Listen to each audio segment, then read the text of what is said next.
ഇറാനിൽ യുറേനിയം സമ്പുഷ്ടീകരണം പൂർണ്ണമായും നിർത്തലാക്കാൻ അമേരിക്ക സമ്മർദ്ദം ചെലുത്തുമെന്ന് പ്രസിഡന്റ് ഡൊണാൾഡ് ട്രംപ്. നിലവിലെ ഉപരോധങ്ങളും തീരുവകളും കുറയ്ക്കുന്നത് സംബന്ധിച്ച ചർച്ചകൾക്ക് തുടക്കമിടുമെന്നും ട്രംപ് ട്രൂത്ത് സോഷ്യലിൽ കുറിച്ചു. ഇറാൻ ആയുധങ്ങൾ നൽകുന്ന രാജ്യങ്ങൾക്ക് 50% അധിക തീരുവ ചുമത്തുമെന്നും ഭീഷണി. വെടിനിർത്തലിന് പിന്നാലെ ഹോർമുസ് തുറക്കുവാനുള്ള നടപടികൾ തുടങ്ങി ഇറാൻ. ലബനനിലെ 100-ലധികം കേന്ദ്രങ്ങൾ ഇസ്രയേൽ ആക്രമണം. ബെക്ക താഴ്വരയിൽ 10 പേർ കൊല്ലപ്പെട്ടു. യുദ്ധത്തിന് ശേഷമുള്ള വെടിനിർത്തൽ ഗുണപരമായ അധികാരമാറ്റത്തിന് വഴിയൊരുക്കിയെന്ന അവകാശവാദവുമായാണ് ട്രംപിന്റെ പോസ്റ്റ്.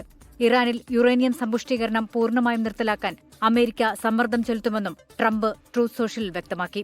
ഇറാനിൽ ഇനി യുറേനിയം സമ്പുഷ്ടീകരണം അനുവദിക്കില്ല. അവരുമായി സഹകരിച്ച് ഭൂമിക്കടിയിൽ കുഴിച്ചിട്ടിരിക്കുന്ന ആണവാവശിഷ്ടങ്ങൾ നീക്കം ചെയ്യും. ഇറാന്റെ ആണവ കേന്ദ്രങ്ങൾ ഉപഗ്രഹ നിരീക്ഷണത്തിലാണെന്നും ട്രംപ് അവകാശപ്പെട്ടു.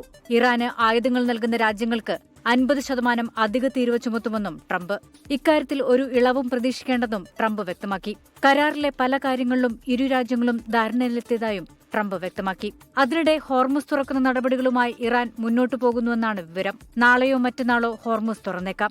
ഹോർമുസ് കടലെടുക്ക് തുറക്കുന്ന പക്ഷം വെടിനിർത്തലാകാമെന്ന ട്രംപിന്റെ പ്രസ്താവനയ്ക്ക് ഇറാൻ പച്ചക്കൊടി കാട്ടിയതോടെയാണ് യുദ്ധത്തിന് താൽക്കാലിക വിരാമമായത്. അതിനിടെ ലബനനിൽ ഇസ്രായേൽ ആക്രമണം നടത്തി. ബെയ്റൂത്ത്, തെക്കൻ ലബനൻ, ബെക്ക താഴ്വര തുടങ്ങി 100-ലധികം കേന്ദ്രങ്ങളിലാണ് 10 മിനിറ്റിനുള്ളിൽ ഇസ്രായേൽ ആക്രമണം നടത്തിയത്. ജനത്തിരക്കുള്ള തെരുവുകൾ കേന്ദ്രീകരിച്ചായിരുന്നു ആക്രമണം.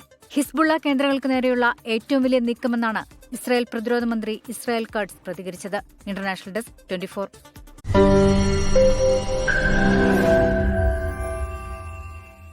ലോകത്തെവിടെയായാലും ഏത് സമയത്തും 24 വാർത്തകളും ഓഗ്മെന്റഡ് റിയാലിറ്റി പാക്കേജുകളും എക്സ്പ്ലെയിനറുകളും വിശദമായി കാണാൻ ഞങ്ങളുടെ യൂട്യൂബ് ചാനൽ നിങ്ങൾക്ക് സബ്സ്ക്രൈബ് ചെയ്യാം.